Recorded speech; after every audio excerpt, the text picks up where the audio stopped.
If you come at them with like your hair on fire and we got to do 15 things all at once and we only have 2 weeks, they're going to be like, oh my God, no way, I'm out. Right. Or I don't want to deal with this. I'm going to avoid it or I'm going to procrastinate. Right. But if you can sort of plan ahead, understand that timeline, and keep your priorities straight about what to do when, it's going to be a lot more manageable for them and for you.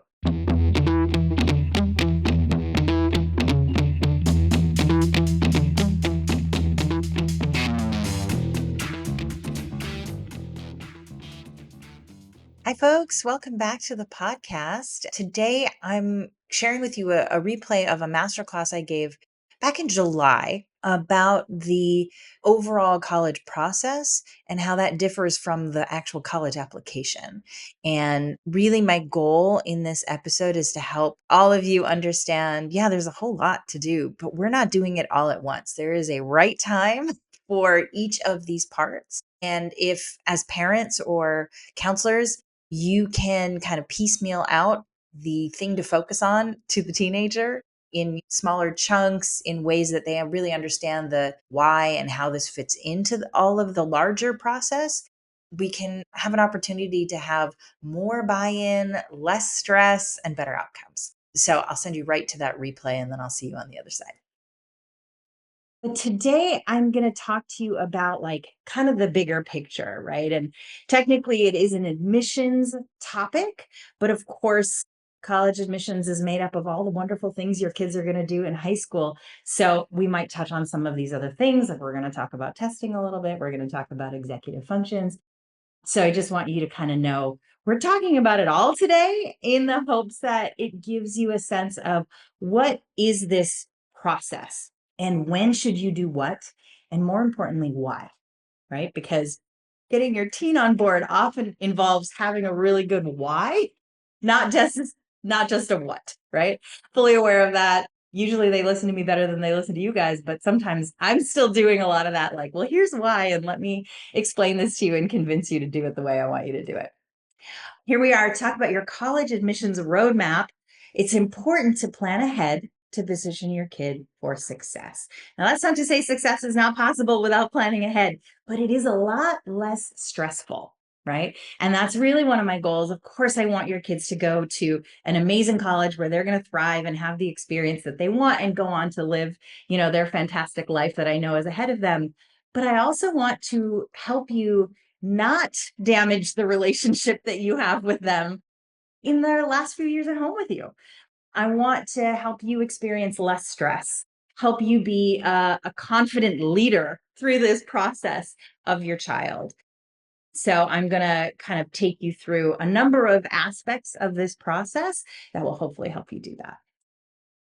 I talk to a lot of families where a parent calls me and they're so stressed and so anxious and they have a million questions. And they say it's because, oh, my kid is so stressed out. And then I talk to the student and they're like, yeah, my mom is really stressed out about this. I'm trying to calm her down by like asking you some questions, right? And of course, we never want our kids to manage our emotions for us. So just a little bit of reflection here. What's the two-way street here? Because it always is a two-way street, right? And the thing I want to point out is wherever your kid is at any given moment, you are the grown up, you are the parent, here you are forced to be in a place of leadership, even though we know they're teenagers, they don't want to listen to you, right? But there are things that you can do to inspire their confidence in you. And one is by having a clear timeline. I'm glad you're here because I'm going to give you one. Clear priorities. We're also going to go through those today. Communication strategies that actually work for your teenager, and you know them best. So I'm going to give you a bunch and you get to try things out and decide what might work and what wouldn't work. And then be clear on what support you need so that you can be in your best headspace around all of this stuff, right? So that your questions are answered and that you are not having to take on too much. You already have so much on your plate, right? Having to also be the guidance counselor and the college advisor and the essay editor is probably not ideal for you, right? So think about what support you need. And this is basically our agenda for today. Hopefully it will result for you in calm, confident leadership through the admissions process. Okay. That's our goal. I want to start by reminding you that the application itself is not the same as the process.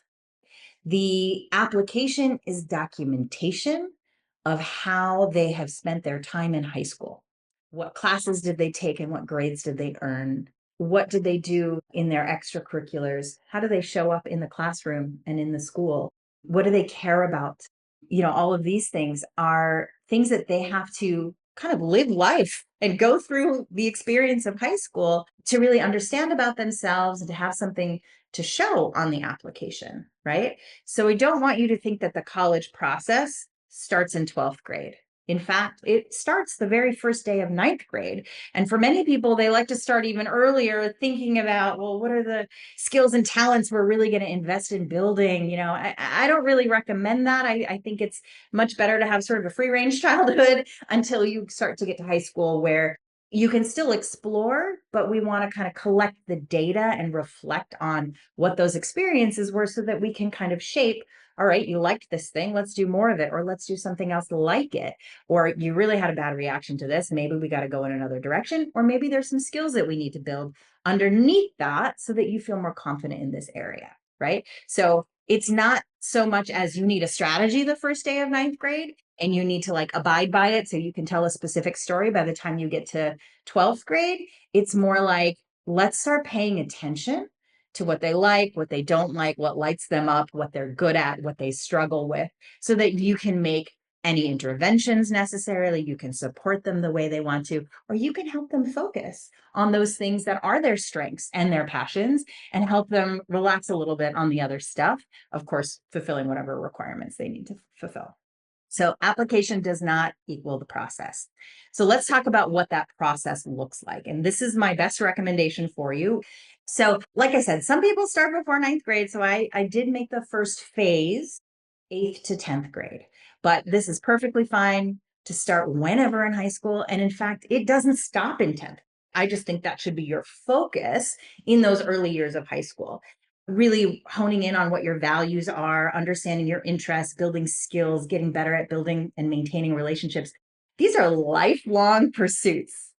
And one of the things that we're trying to do here at Signet is help students take advantage of this college process to set themselves up for the life that they want to have, right? And that involves understanding those skills and interests and their values and building great relationships and learning how to reflect and set goals for themselves, right? So, in terms of what you need to do in the college process, there are no actual milestones or tasks that you need to finish in those early years of high school. But those are such valuable years for doing a lot of the foundational work on personal development, right? And it will come into play later in the process, but planting those seeds early is really, really great. So that might look like encouraging your student to try a bunch of different clubs and extracurriculars so they can learn what kind of people they want to spend their time with or what social issues they care about, or if they're involved in some sort of academic or skill-based club like the robotics club or the math league or whatever, they can really see, oh, do I want to do more of this? Do I want to engage in this topic more deeply? And again, having them reflect and collect the data about that experience is really the key to making those early years as valuable as possible to them. I get a lot of comments from parents being like, well, what are you really doing when you're working with a kid in ninth and 10th grade? And the answer is, I'm just talking to them about what they care about. I'm talking to them about what teachers they seem to like, what material they find interesting, or what books they've read, and helping them name those interests that they are actually demonstrating. So I'm not telling them, oh, I think you should be interested in X. I'm saying, based on what you just told me, it sounds like you really like genetics. Maybe you want to take an online course or watch a TED Talk, or I don't know if there are any TED Talks about genetics, but look at this person's biography. I think that might really resonate with you. And if it doesn't, that also tells us something, right? But it's sort of about having a bias to action, to trying things out, and then sort of keeping mental track of what resonated and what didn't, right? And in those early years of high school as well, it's really important to help your student get their feet underneath them academically. learning the independence that is required in high school, learning to manage their workload, learning to communicate on their own behalf with teachers and other people in the school. These are really important things for them to get better at and feel more confident around in the early years of high school. It's going to set them up for success later in high school, which we know, of course, leads to a stronger college application. But it's also, like I said, one of those life skills. When you're in a new environment, you got to figure it out. You got to learn the system and learn the rhythms and build the skills that are going to help you thrive there. So that's the first phase. It's a little more kind of soft skilly. Then we get into 10th and 11th grade. And I say this is planning and organization. This is where you might actually be checking off some of those milestones of the things you need to be able to submit with your college application, right? And I say this starts in 10th grade, really kind of starts latter half of 10th grade, maybe even summer after 10th grade, where we start with understanding what's your testing strategy. And of course, the majority of colleges in the United States are test optional. I think it's over 80% right now, but there are some very selective schools that do want to see tests, and some schools that are not all that selective, they still want to see tests as well. And this is not to say everybody needs to test. It's about understanding what your testing strategy is, right? So I did a presentation on this, I believe, last month. The short version of that is let's take some practice tests. Let's see how you respond to the SAT, to the ACT. How did it feel in terms of the content? How did it feel in terms of the pacing and your endurance and all of these things? And let's see if you're already sort of naturally scoring at a level that would make us feel like, oh, a test score could be very helpful in your application, right? Or you could score high enough that, these schools that require tests that are very selective, yeah, those could be in range for you. It will also help you decide, do we do the SAT or do we do the ACT? Every four-year college in the United States accepts both without bias. It can also help you understand, all right, if we're going to test, what do we need to study? What do we need to work on? When should we take the test, right? So there are all these kind of questions around testing that you just want to get answers for. It doesn't mean you have to start prepping for the test or even register for a test date or commit to testing. It's just about understanding where your student is, where they might end up, and what that means for the larger college process. And at the same time, ideally, you're starting the college research process, excuse me. So what that might look like in the early stages is, oh, you're on vacation somewhere and there's a college in that town. Well, let's just go stroll around campus and see what that's about, right? Not to say your kid might want to go to that school, but you'll get a sense for what does a 7,000 student open campus look like in the suburbs of a major city, right? And that might mean you don't have to do college visits later if you're looking at a 7,000 student open campus college in the suburbs of a major city. You kind of know what that looks like, right? So you could be doing just sort of light informational visits. You could have your student be looking on websites of colleges that, for whatever reason, they may be interested in. Maybe it's where you went to school or some family member went to school and they've developed an interest in that school, or it's their favorite sports team and they always dreamed of going to that school and rooting on that team. Have them start doing some research, and it could be around, what majors does the school offer? What does campus life look like? Are students happy there? What do they go on to do? And what do their academics look like? The average admitted student, what is their average GPA or average test score? So they can start to understand, is that place actually a fit for who I am and what I want to study and the kind of people I want to be around and the way I want to learn, right? And then as you round the corner into the fall of 11th grade, we're really going to switch modes from just sort of like, let me check some things out and see how I feel, to let me start actually building a list, right?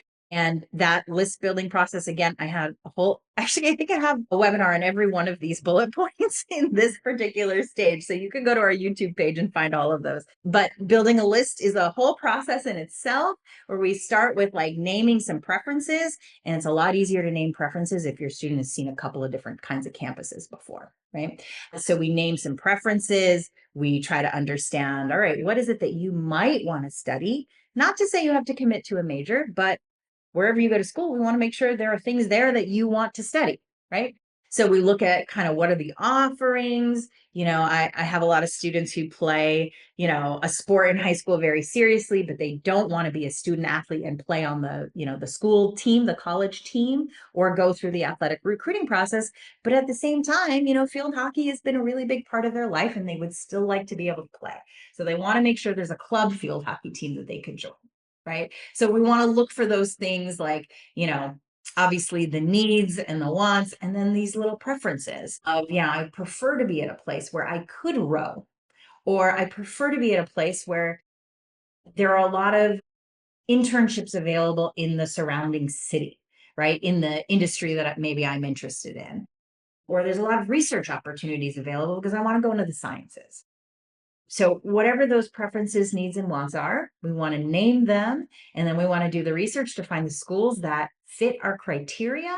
And then we want to look more deeply into those schools to say, okay, is this really a fit for me? Is the vibe right? Right? Is it realistic that I would get in? What kind of student really goes there? And what do they do in their free time? Is that the kind of student I am?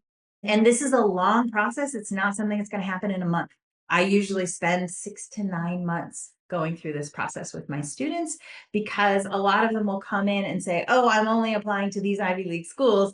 And when I start asking why and we start peeling back the layers and really understanding what each school is about, they're like, oh, wait, Columbia is not a fit for me, or Brown is not a fit for me, and Columbia really is. But once they sort of understand the character of each of these schools and how that might fit with what they want from their college experience or what they want to do after, right? So that's a long process. And part of that process is doing visits, right? So I mentioned those sort of casual informational visits that you might do early on in this stage. But at some point, you actually want to do the official tour for the schools you're most interested in. Some of these schools are going to track whether you've come to see them. But more importantly, most of these schools will also ask, why do you want to go here? And those visits are just chock full of information because you're going to meet your tour guide who happens to major in the thing you want to major in. They can tell you so much about what life is like there. You're going to see it. You're going to meet other people. You might try the food and you might talk to a professor or sit in a class. And then you have really specific information to talk about in those essays. You also have that confidence, that gut feeling. Yes, this is a place where my child will thrive and I can see them here and I can see them finding their tribe here and really, really taking advantage of all these wonderful opportunities. Right. So you're going to do kind of more serious visits. And then that all feeds into our application strategy and narrative. And by now, we are in the spring of 11th grade, right? A lot of people like to say visits for spring break. Some schools do a February break. Those are all great times. And then once you've kind of crystallized that list, now you have a set of schools that you know you're going to be speaking to, right? The best writing connects with its audience. And the same thing goes for what your application is trying to communicate, right? You need to know your audience. And so this is not to say you're just going to tell them what they want to hear, what you think they want to hear. This is, what do I have to offer a school like them, right? And how can I demonstrate that to them throughout the whole application? It's not just planning essay topics. It is also, what order do I list my activities in? What do I say about those activities? Who do I ask for recommendations that I know experience this quality of mine that I really want to demonstrate to the school? So there are all kinds of ways to communicate across the different elements of the application that I just flashed on the screen a little bit earlier.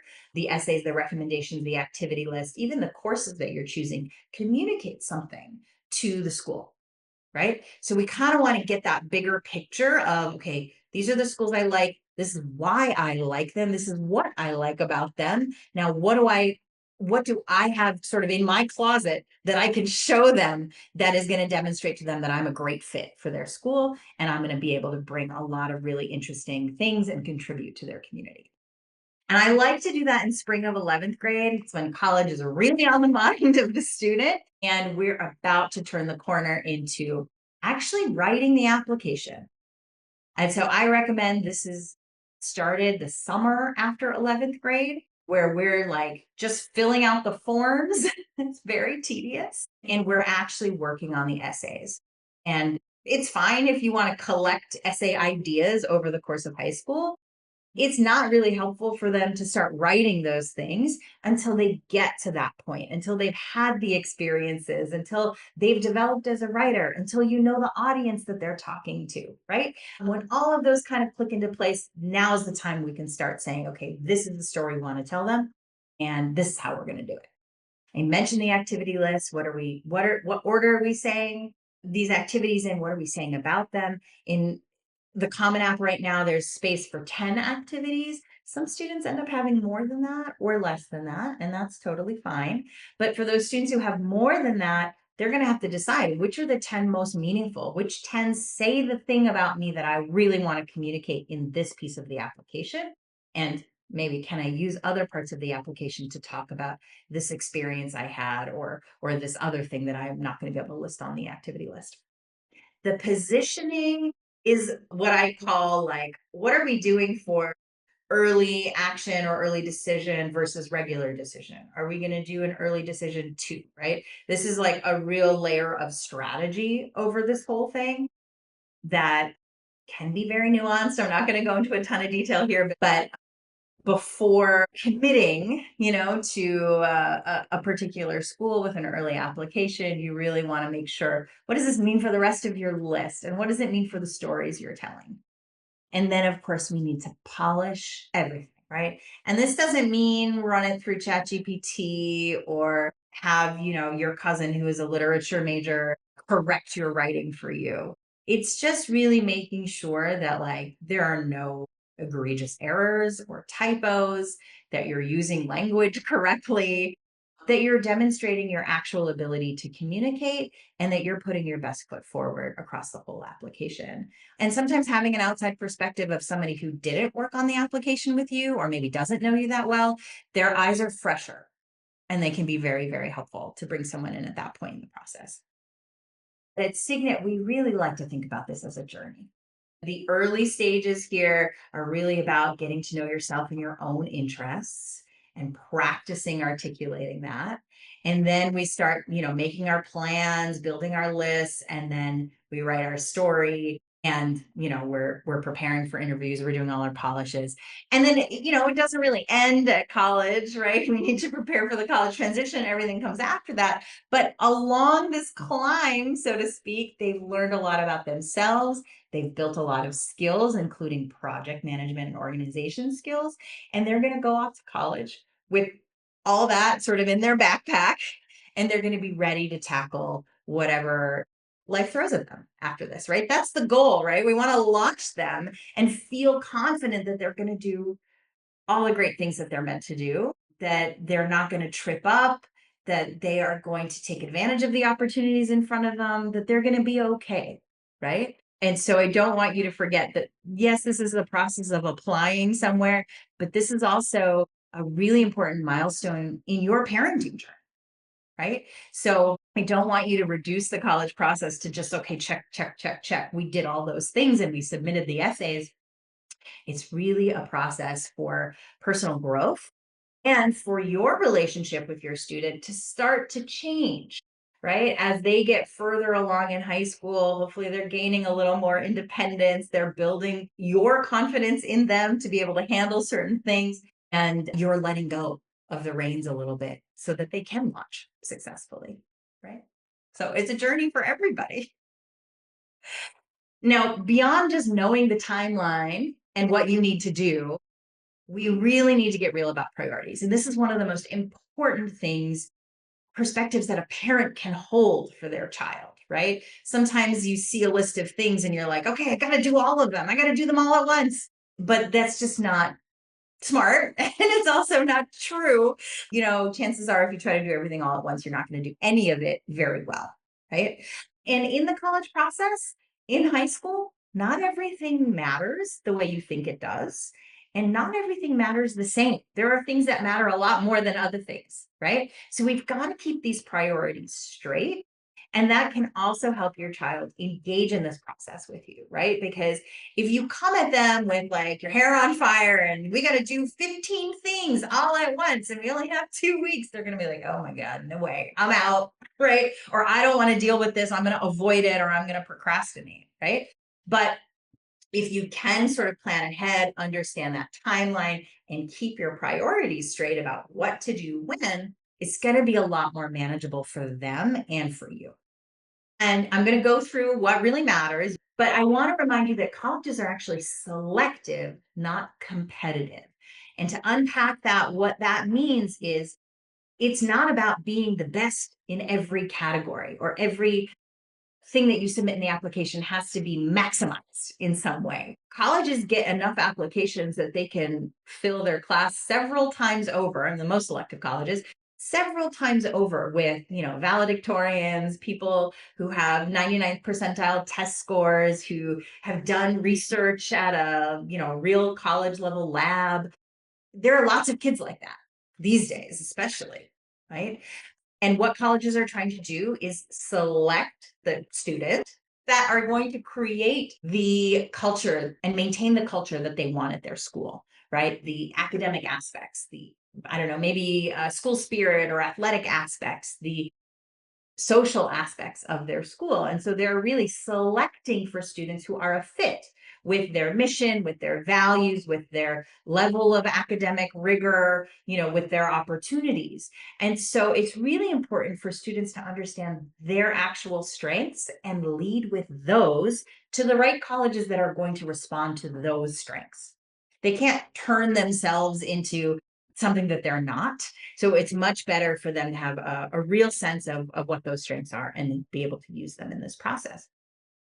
And then by understanding these priorities, you're going to know what's going to have a greater impact, right? You can think about, all right, the opportunity cost or the ROI of doing the test a third time versus getting an earlier start on the essays, right? Or should we go to this expensive program on a college campus, or should they continue their work at this camp that is really meaningful to them, right? You can start to understand, oh, this is going to matter more. So we should focus here and not try to do everything, right? So you can release that pressure and help them focus, because beyond what they're hearing from you, they're hearing a ton of stuff from their peers, from social media, from the regular media, like news stories about some kid who had a perfect score and did all things and still didn't get into some school, so they're going to think they have no possible chance, right?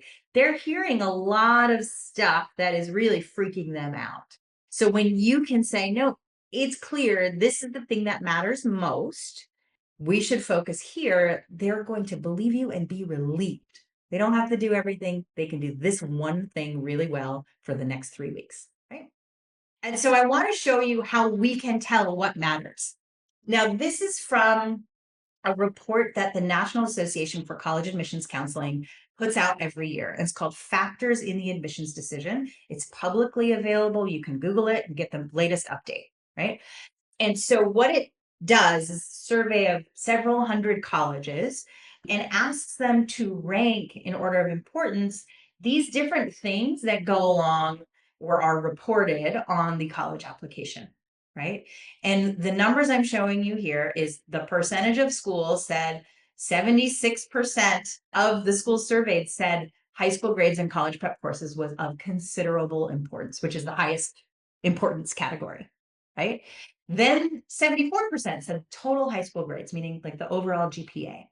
Then 63% said the strength of the curriculum was really, really important, right? I'll point out these are all academic factors. So academics matter more than anything else, right? The grades in the courses, how hard those courses were. Then it moves into character, right? And then the essays, which is really a reflection of character. How much a student is interested in going to that school, right? Can they tell this student mentioned some other college in their essay because they just copied and pasted it? Well, they don't really want to go here, right? This is called demonstrated interest, and some schools track it and some schools don't.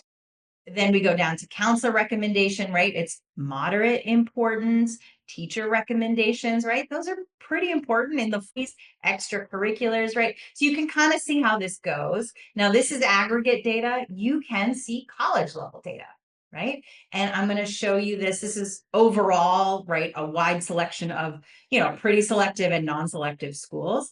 But if we look at specific colleges, and I just grabbed the Ivy League because everybody's obsessed with the Ivy League. I grabbed from their common data set, which the government collects this data every year from every school that takes federal funding. And yes, the whole thing is in turmoil right now, but we're just going to pretend that's not happening while we're having this conversation. You can Google this common data set and the name of the institution. You will find their institutional reporting for several years. I mean, some of these go back, 30, 40 years of records you could look at. So I grabbed the information for the Ivy Leagues and I tried to color code it so we could see very easily. Now, Harvard is unique in that it doesn't want to tell us anything. They just say whether it's considered or not considered. But all these other schools will tell us, is it very important? That's the VI. Is it important? That's the I. Is it just considered? They look at it, maybe not that important, or not considered. They don't care, right? And so we kind of get a sense of the trend here, what's really important. And it's very much in line with that other total like national survey of schools. Academics and the rigor are the most important. Then we go to character and personal qualities, the recommendations, and then the essays. And, depending on the school, the extracurriculars might be very important, right? Scores, it depends on the policy of the school, which, of course, we had a lot of changes in the last couple of years. Special talents and abilities are often considered at these schools. And then you can see, all the rest of this stuff here. So I encourage you as you're building your school list, don't do this from the outset, but as you have, a more narrow list of maybe 15 to 20 schools, go and look at their common data set to see what matters the most. So you can assess, okay, yeah, my kid's GPA is really great. So that we got that covered, right? But what else do they think is really important that maybe we don't have covered yet? Right? And that can help you maybe plan out, what do they do over the summer? What do we want to emphasize in the essays? Who do we want to ask for recommendations, right? So you can use this to inform kind of your strategy and even the development of your student over several years. So I hope that's helpful. That's how we know what matters. We're not just making this up, but there's actual data.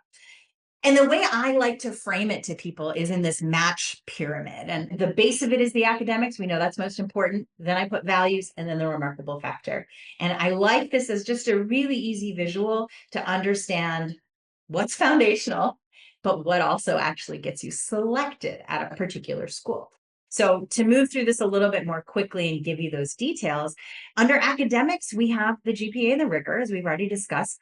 Test scores, if they are required or considered, are going to be a reflection of academic ability. But the thing that most people don't understand also plays a role here are executive functions. So I want to draw your attention to that, especially if your child is earlier in high school. They probably have some executive function work to do, whether or not they're neurodiverse. Everybody has executive function work to do. And we can strengthen these things through practice, through accommodating strategies, through tools, through routines. There are lots of things you can do. But if this is a challenge for your student, and to define executive functions, it's like all the things we need to know how to do in order to get things done. Organization. I put note taking. Emotional regulation is actually part of this, and impulse control, setting a goal and moving towards it, even just getting started with something or remembering the final step of turning that thing in, right? These are really foundational to their ability to get good grades, to take harder classes, to earn a good test score, right? These are foundational. So don't sleep on it.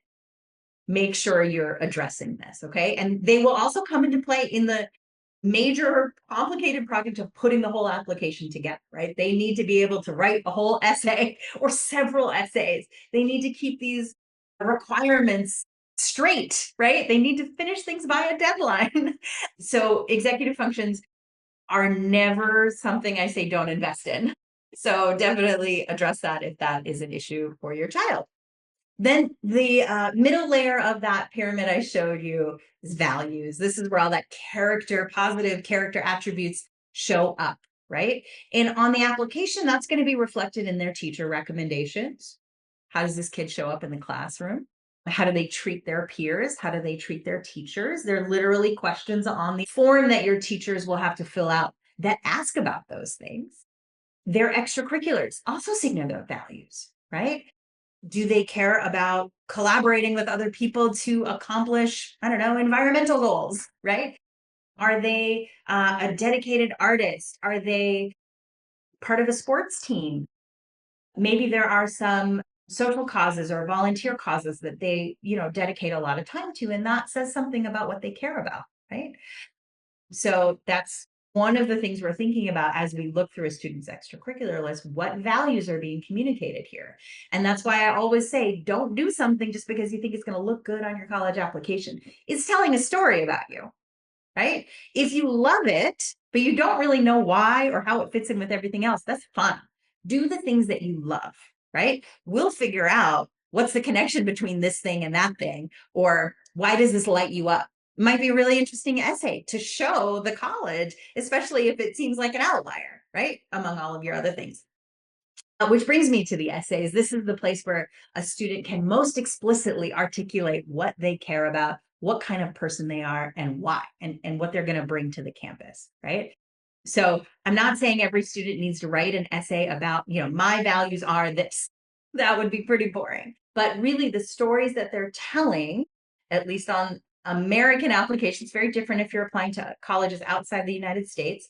But on US applications, what they really want to understand is, what kind of person are you? Tell us a story about personal growth and how you got to be this way, or how your interests developed. And that is also really saying something about what kind of person they are and what their values are. And then the very top of that pyramid is what I call the remarkable factor. And it's going to be different for every student. So I can't tell you it's always a special talent, or it's always a passion, or it's also always just something that, they're randomly curious about. I've met so many students over our years of doing this. We just calculated this, something like 13,000 students we've served since we started. That is just a mind-boggling number because we only do one-on-one work. And we're not a huge team. So we worked with a lot of people over our 18 years here. And every student is different. Every student is remarkable. This is not something you have to go out of your way to develop in your student. It's more about observing them, paying attention. What's the thing that they're gravitating to? What's the common thread among their friendships? What really lights them up? Or what can't they help themselves from doing? And this excludes like being on their phone or playing video games, right? Like, what is the thing that they just like can't stop obsessing about, right? I had a student once who was obsessed with a certain specific South Asian dish, and like he would just eat it wherever he went. And as we explored it, it really represented a lot of things for him. And he was searching for something in trying it. I had another student who actually made a spreadsheet of how he spent every day of his life. Another student who loves doing people's nails because she gets to talk to them about what's going on in their life. And they confide in her things that you wouldn't normally confide to someone you barely know, right? And it's helped her really understand people. It's helped her communication skills. It's helped her build relationships. Another student I'll tell you about, and then we'll move on, has a part-time job at a pharmacy. And, that might sound boring for a high school student. He doesn't want to be a pharmacist or go into, health services or anything like that. But he says he meets people from all walks of life in a very vulnerable state. Like you have to go get medicine for maybe some embarrassing condition and you have to talk to the person at that desk. And so he sees people at their most vulnerable, and he's developed some really interesting observations just about, humanity. And I think that's really remarkable to see in a teenager, especially a teenage boy, right? And as we're planning the applications, we want to make sure that remarkable factor is relevant to those colleges. Now, that's not to say you pick a remarkable factor that fits some college. It should be obvious because you've chosen the right colleges that are the right fit for your student, that this remarkable factor is really going to impress that college. It's going to be what they're looking for, right? That student I said who was obsessed with that dish, it really represented all kinds of community for him. And he applied early and got into a college that really cares about community. right? And when I showed him that, I was like, like there's this whole community theme in here, kind of underneath this obsession. And, this school, one of their top values is community. And he's like, wow, what a coincidence. And I was like, it's not a coincidence at all. Our research led us to this school. Your preferences, your strengths, your remarkable factor led us to this school that is the perfect fit for you, right? And there may be more than one school. There's not just one perfect fit, but that should be something that resonates with those colleges that you are applying to. I want to give you some advice because I'm sure this all sounds great. Okay, you have some clarity, but like, what do you do with it? How do you get it across to your kid and how do you bring them along with you? Right. I want to remind you that this big picture strategy is so important, but most of the time, I would say 99% of the time, it's too overwhelming for your teenager. They don't need to hear all of it. They don't want to hear all of it. They're not going to understand all of it. So you kind of have to hold that in mind and then like piecemeal it out to them as they need to understand some things, right? And that's why you setting those priorities and understanding that timeline can be so important because you'll know when, okay, we're about to start this next focus. And these are the things you need to understand about why this is important and how this is going to build. And you don't really need to worry about all this other stuff that, maybe your friends are talking about. And we want to, as much as possible, really give them specific small actions or tasks to do. And especially if they're just starting this process or, your kids best, the lower the stakes, the better, right? And it might be just spend 15 minutes rambling into your voice recorder about this thing that you say is so interesting and meaningful to you, right? We are not writing an essay. We're not showing it to anybody. We just want you, the student, to go and record yourself talking about it. Some realization is going to come out of that, right? And maybe at some point they transcribe what they recorded and it becomes the basis of some essay. But that's a very small, low stakes action. Or if you're trying to get them to work with a tutor, just talk to them for 15 minutes. You don't have to start working with them, but like just meet them, see what happens, right? And in most cases, they meet the tutor, they like the tutor, they realize, oh, this person can really help me. I want to do it, right? Instead of just saying, here's your tutor. Those sorts of things. If you're putting too much on them or asking a lot of them, they're just going to resist you, whether the thing makes sense or not, right? It feels too big. And our teenagers like to resist us. That's just what they're designed for at this moment in time. I'll also say one of the things that parents can do is just help them clear the space for the priorities that you've set, right? I know that students often think they have to do all the things. I had a student sign up for like 6 different summer programs, and I'm like, when are you going to have time to think over the summer or rest or recover from the school year? She's got essays to write, right? When are you going to do that, right? If you're taking on all of these different opportunities, which yes, they are great. If you're taking them all on, when are you going to do this other stuff that actually needs to get done right now? Or maybe there are a lot of family trips or events that are happening and maybe your student doesn't have to go to all of them so that you can help them clear some time and space to do this important work. You should also just consider what mentors would be helpful to your kid. I had a conversation with a mom recently who was like, my kids test scores aren't lining up with their academics, how they do in school.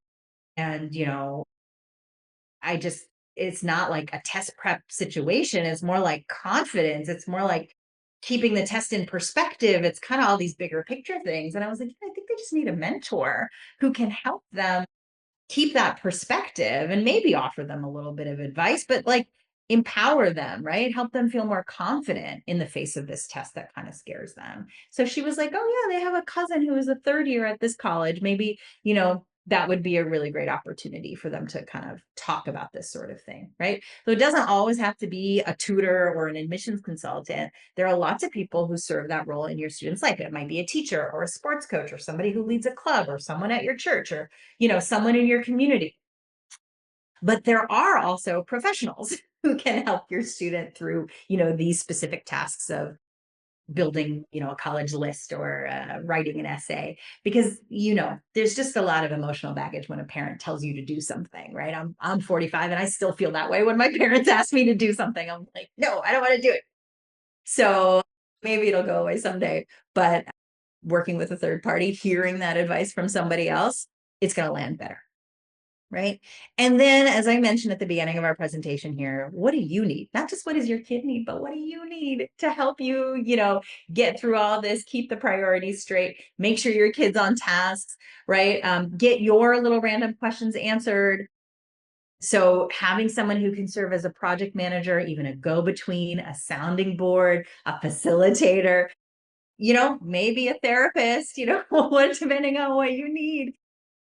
But parents play such an important role in this process. So it's important for you to be able to show up the way you want to in this process for your kid. And that might mean you need a little extra help. And that's fine because we all need a little extra help. All right. I really hope that that was helpful. I mean, this is a lot of information. And if you do want to see the slides that I had for this, please check out the Signet Education YouTube channel and you will find a full recording of that along with some audience questions that were really great when we got into the weeds. So I hope you do check that out. I'm about to head off to the annual NACAC conference. That's the National Association for College Admissions Counselors. And I know I'll have a bunch to report back on there and a lot of fun people to connect with. So I'm looking forward to that and future episodes to share that great wisdom with all of you.